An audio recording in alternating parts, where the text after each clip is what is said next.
Kalau bagi ilmu fisika, begitu. Nah, ilmu fisika dia bahas unsur gelas ini terbuat dari apa? Nah, gitu. Itu kalau ilmu matematika, nah dia bahas volume, ukuran dan panjang gelas ini bagaimana. Kalau filsafat, dia bahasnya subjek filsafat itu dia bicara wujud gelas ini dari sisi wujudnya. Nah, itu dia bahas. Maksudnya dia ingin bahasakan bahwa wujud gelas ini, untuk menyatakan bahwa gelas ini punya wujud, kita harus murni meletakkan gelas ini sebagai objektivitasnya, di mana subjek yang kita lihat itu adalah wujud gelas. Itu kalau subjek filsafat.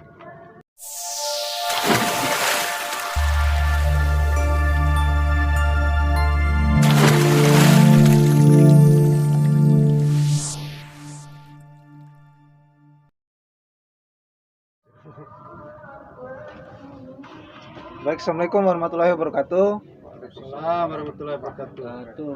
Ya, pada kesempatan ini kita akan diskusi pintar atau ngobrol pintar bersama kanda kita Wahidin dengan tema wujud dan esensi, di mana diskusi ini itu berangkat dari sebuah buku, sebuah analisis seorang ustadz, yaitu Ustadz Hasan Abu Ammar, dalam sketsa filsafatnya. Sebagai himbauan kepada teman-teman semua bahwa mempelajari sketsa filsafat ini, salah satu syaratnya adalah kita harus lebih memahami dahulu logikanya sebagai pengantar awal. Karena untuk membahasnya kita harus paham tentang logika, terutama berkaitan dengan argumentasi dan definisi. Jadi pada kesempatan ini dan apapun hasil diskusi ini, itu teruntuk pada teman-teman yang baru mulai atau menyelami dunia filsafat. Ini sebagai pengantar bagi kita semua, dan mungkin itu bahkan untuk diri saya sendiri berkaitan dengan filsafat. Ya, baiklah teman-teman, sebelum ke kanda kita Wahidin, jadi wujud dan esensi ini itu menuai banyak polemik dari masa ke masa. Ada satu pertanyaan yang sangat filosofis, di mana ada yang menyatakan bahwa esensi itulah yang mensifati wujud. Ada pula yang menyatakan tidak demikian, wujudlah yang mensifati esensi. Hal ini bisa teman-teman baca dalam kajian-kajian yang Mu'tazilah, Hikmatul Ma'iyah, dan beberapa kajian-kajian lain yang menyatakan hal demikian. Termasuk Ibnu Arabi menyatakan bahwa wujud itu hanya satu. Wujud itu hanya kesatuan tunggal, di mana hanya wujud Tuhanlah yang ada, tidak ada wujud. Artinya tidak ada kita. Sisanya adalah esensi. Sementara ada yang bilang bahwa ada dua, wujud dan esensi. Nah, di sini barangkali akan diantarkan atau didalami oleh kanda kita Wahidin berkaitan dengan polemik-polemik demikian, sebagai pengantar kita untuk masuk pada dunia filsafat. Baiklah, mungkin kakanda bisa memberikan satu pahaman atau mendalami hal demikian. Ya, baik. Jadi pertama saya ingin sampaikan pada teman-teman yang selama ini terus mengikuti seri-seri kajian di channel kita.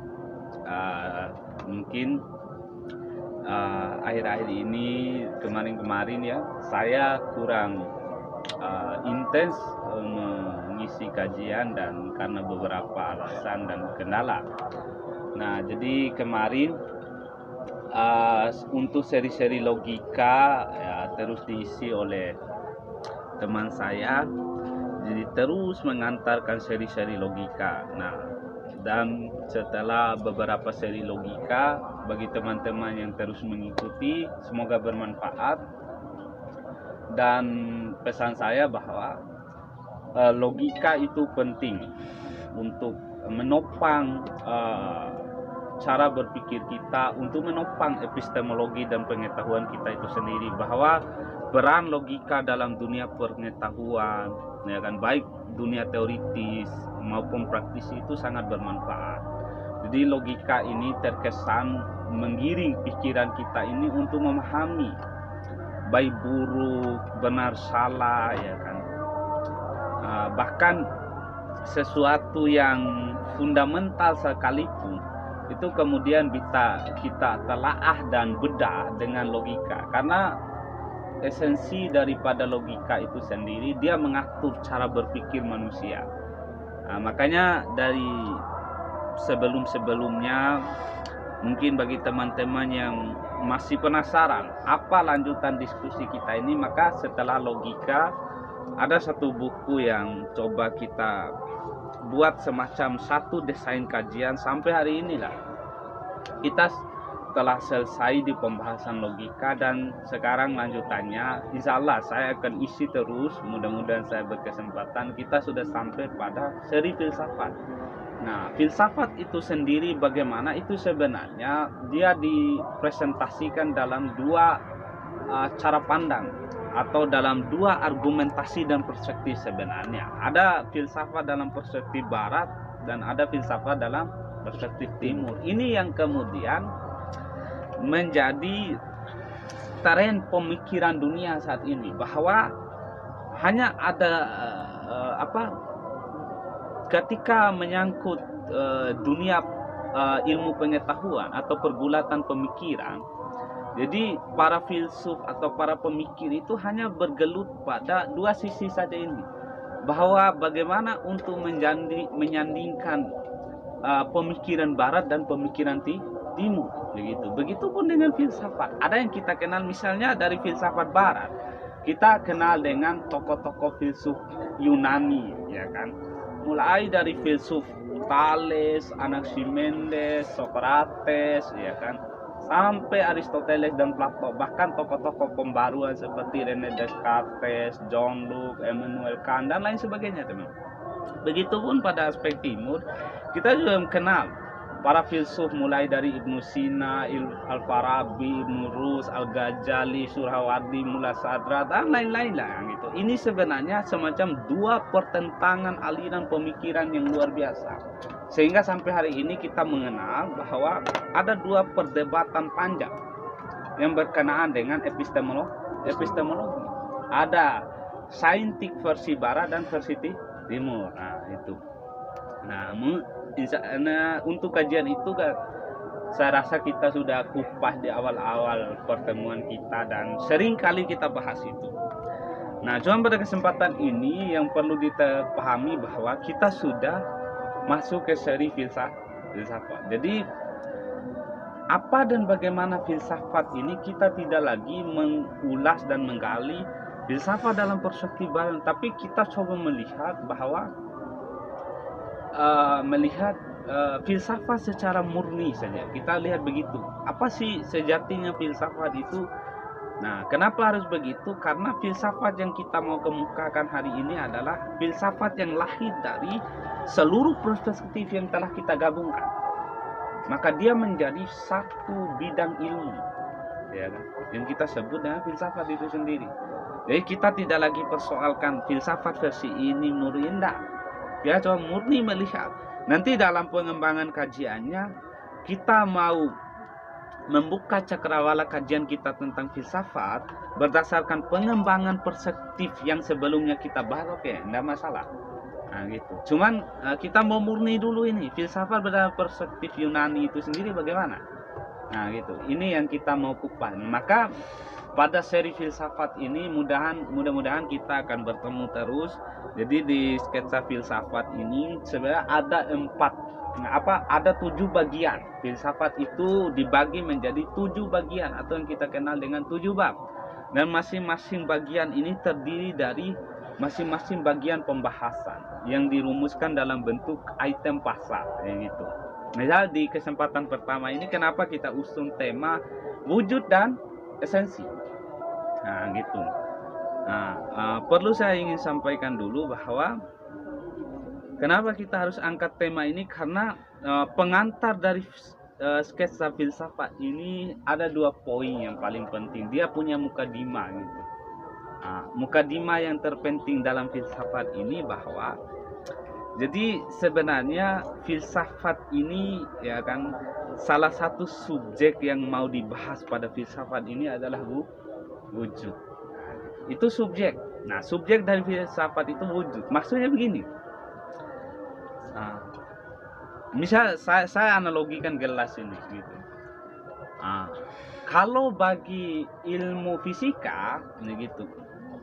Ilmu fisika dia bahas unsur gelas ini terbuat dari apa, gitu. Itu kalau ilmu matematika, dia bahas volume, ukuran dan panjang gelas ini bagaimana.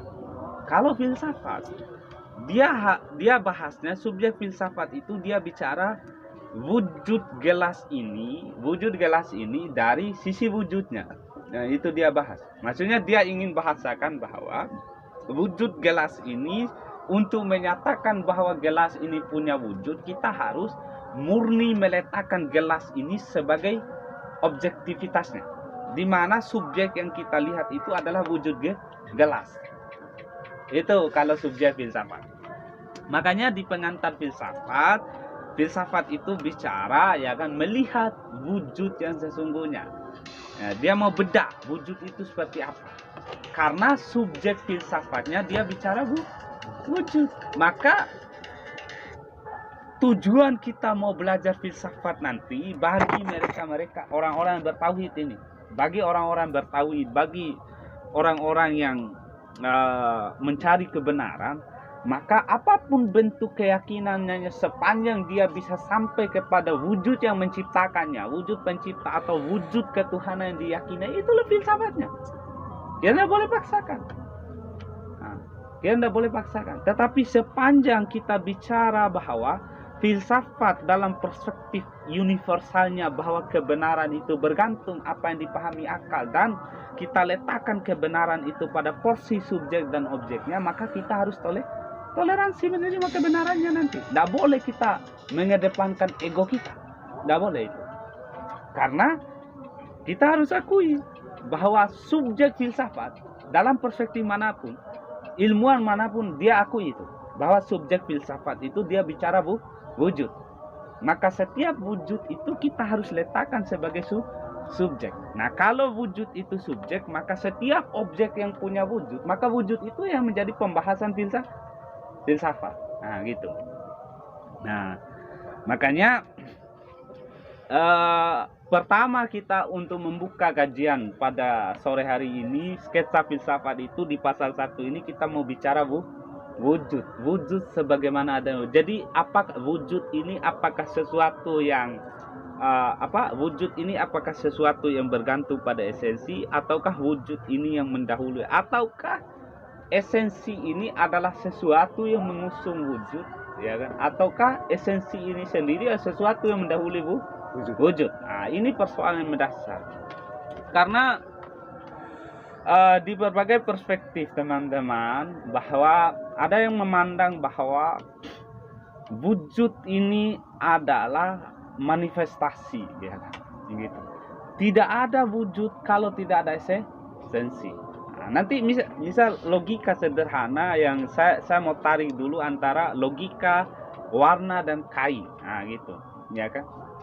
Nah, pada logika warna dan kain ini sebenarnya, kalau kita mau bahasakan, warna itu dia tidak memiliki wujud. Tetapi esensi warna itu dia muncul ketika aspek indera penglihatan manusia itu ada. Maka apa yang ditangkap oleh aspek penglihatan itu muncul warna, itulah esensi. Nah, itu yang disebut esensi. Nah, sebenarnya kita belum bahas substansi, tetapi untuk menguatkan pembahasan ini, substansi daripada adanya pengakuan esensi yang kita mau nyatakan warna ini adalah karena ada sesuatu yang dilekati oleh warna. Nah, jadi pelekatan warna ini sebagai sebuah esensi, dia bukan sesuatu yang mandiri. Nah, ada substansi yang membuat warna ini sebagai sebuah esensi dia berdiri. Nah, pertanyaannya, apakah kain itu sebagai sebuah substansi atau wujud? Gitu. Nah, jawaban kita ada dua. Yang pertama kita akan menyatakan bahwa kain itu sebagai sebuah substansi, ya kan? Apabila kain ini, ya kan, adalah sesuatu yang secara mandiri, ya kan, secara mandiri, ya, karena esensi tadi bukan sesuatu yang mandiri, maka secara mandiri kain ini, ya kan, adalah sesuatu yang tidak bersebab. Maka kita katakan substansi. Ini substansi. Nah, pada sisi lain, substansi itu kita bisa bahasakan sebagai sebuah substansi apabila dia sebagai sesuatu yang mandiri menyebabkan sesuatu yang lain sebagai sebuah esensi. Nah, wujud di mana? Nah, ini pertanyaannya. Nah, ini yang menjadi pengantar teman kita dari awal tadi. Apakah bagaimana posisi atau kedudukan wujud dan esensi? Nah, gitu. Nanti substansi ada bahasanya sendiri. Kita akan kupas ulang. Cuma untuk membuka pembahasan kita saya tarik. Nah, gitu. Ini satu pernyataan awal saya dengan mengambil ini logika warna dan kain. Nah, gitu. Nah, selanjutnya saya ingin bahasakan bagi esensi. Nah, esensi ini, ya kan, kalau secara sederhana, ya kan, esensi ini kalau ini belum saya mau definisikan, esensi ini kalau kita mau lihat sinonim katanya dulu, ya, sinonim kata esensi ini.